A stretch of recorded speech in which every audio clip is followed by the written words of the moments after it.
Hi, welcome to our daily tune-up. Today's Friday, and today I've decided to review what we've already learned this week, and Monday we will start our new series on the secret to the secret. So let's talk about these virus words for just a moment.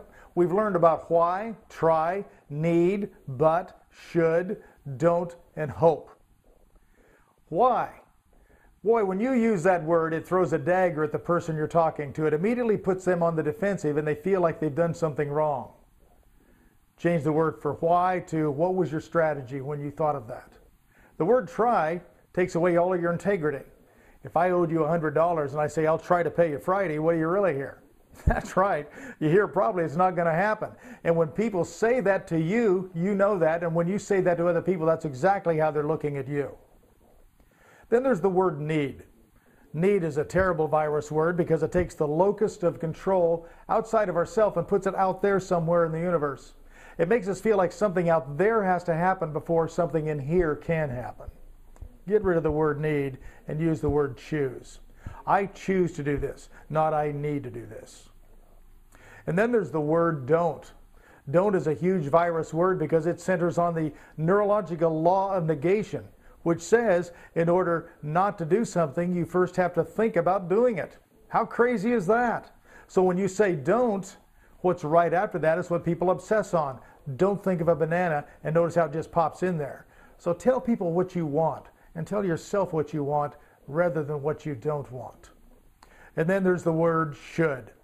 Should predetermines that you ought to know everything, that anytime you learn something, you should have already known it. So it discounts the fact you've actually learned something, and it's impossible to know everything, and it's also impossible to know something before you learned it.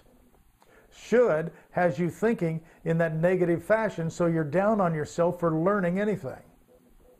And then there's the word hope. Hope is an amazingly negative word. Hope has us feeling like there's hope, yet deep down in the language of the way the neurology works, it also says it might not work. If you're seriously ill and the doctor says, I hope this treatment works for you, what do you hear? A chance that it won't. So rather than use hope, tell yourself, I choose to focus on how this can help me. Why, try, need, but, should, don't, and hope. The 7 deadly virus words. Get them out of your life. And get them out of your life today. And when you hear other people say these words, reframe them in your own mind. So until Monday, I'm wishing you a great weekend, and Monday we're going to start the new series, The Secret to the Secret. Until then, you have a great time, and I appreciate all of your feedback. Bye-bye.